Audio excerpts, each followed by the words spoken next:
Good morning, everybody. It is Matt Modi here with OddsJam, here to give you my favorite college basketball bets for today. Unfortunately, I had the big one I had yesterday did not hit, had to take an L there. So we will move on to today, try to find more profitable betting opportunities and get some of these to cash. So hopped on OddsJam, the positive EV page filtered specifically for NCAAB college basketball, and a bunch of plays popped up that I really like, so we can chat about it. The first one that we're going to lock in here is the first half, total points. We're looking at under 63 in the Jacksonville State versus Utah game. So first half, under 63, Jacksonville versus Utah, minus 105 odds at Betfred. So the math behind this, which is obviously the most important thing here, OddsJam calculates this to be at about minus 106, just above minus 106, so we can call it that. And we're getting it at Betfred at minus 105. So the gap between these two numbers, that's where your positive expected value comes from. Now, it's important to understand where these no-vig odds come from because it tells you why the product is such a valuable tool and why it's such a, I guess I should say differently, why it's such a profitable betting tool. And the way it works is it's not that complicated. These no-vig odds are pulled from the sharpest sports books in the world, the sports books that do the best job at pricing odds.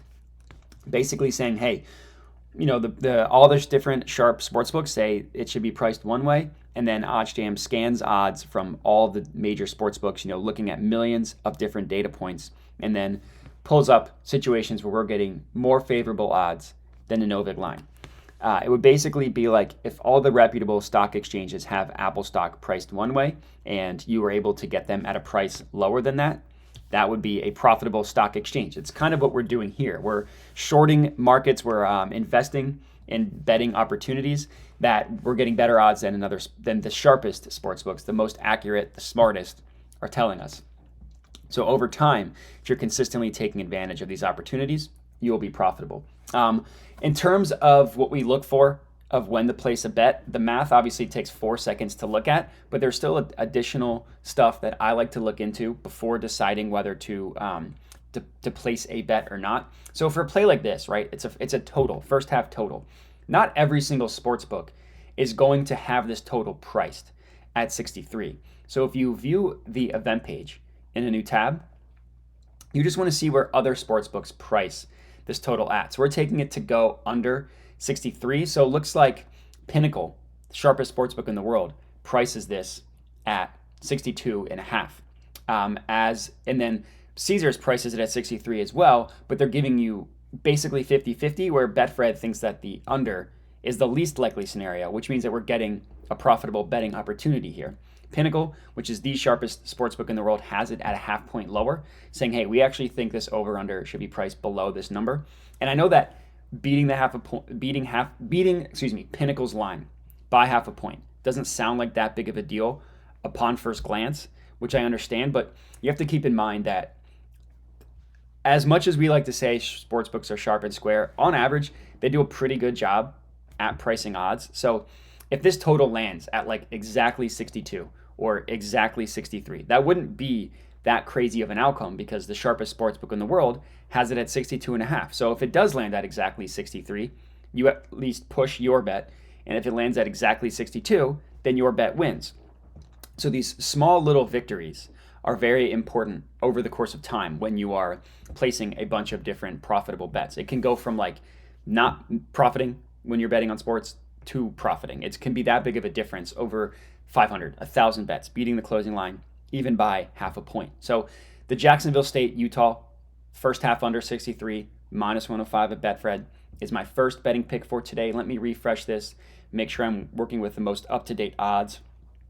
So it looks like in the same game here, we have another play, Utah minus 15. So this is brand new. I have not looked at this one yet. This play just popped up.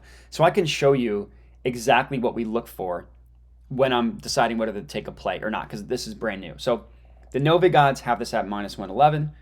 PointsBet has it at minus 110.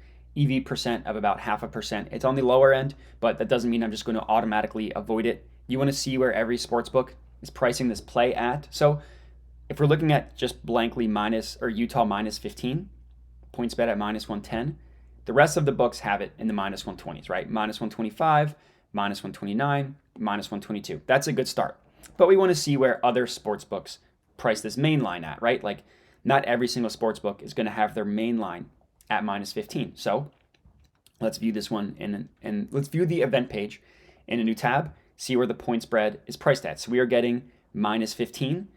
No, it looks like every other book that prices their main line of this market, not a single one has it at 15. We see FanDuel and looks like the Pinnacle line are at 15.5, but, and this is important, they both favor Utah at minus 15.5. FanDuel has this at has the Utah side of it at minus 115, the Jacksonville State side at minus 105. They're favoring Utah. They're saying, hey, we actually think, like the spread is 15.5, but we actually think that Utah is more likely to cover the 15.5, so we're going to make that more expensive to buy. Same thing with Pinnacle. They have the the Utah side at minus 112. They have the Jacksonville State at minus 104, favoring the under. The Utah side. Sorry, I just keep saying under because it's the bottom one, but it's the Utah side. And then we see sportsbooks have this priced at Utah minus 16, which is Caesars, which is DraftKings, which is Betfred, which is BetOnline, which is BetRivers. And BetOnline is important because it's a very sharp sportsbook. It's one of the sportsbooks that we use to set markets. So yes, they do favor Jacksonville State at that number, but it's still a point higher. So that doesn't make me scared off from betting this or not. And then we see BetMGM has it at 16.5, and they're the only book that has it that high. So all in all, if you're looking at the holistic betting market, this minus 15 at PointsBet is an awesome play. So I definitely recommend it. I'm going to add this one to my cart. I'm going to go ahead, or to my card. I'm going to go ahead and lock this one in. I recommend putting, for me, $110, risking 110 to win 100. So that's a unit. So $100 is a unit for me. So for those of you at home looking to unit size this one, I recommend putting 1 unit to win. 1 unit to win on this one. The PointsBet or Jacksonville State. Utah minus 15 against Jacksonville State minus 110 at PointsBet. And then for the other play that I locked in, this first half total, I recommend just putting half a unit on this one. Not as good of a value as the Utah one, so you want to take advantage of that. And that's going to be it. Those are going to be my 2 plays for you guys. So if you're tailing these, any or both of them, comment and let me know. And that's it. So I appreciate you all watching, and have a good one.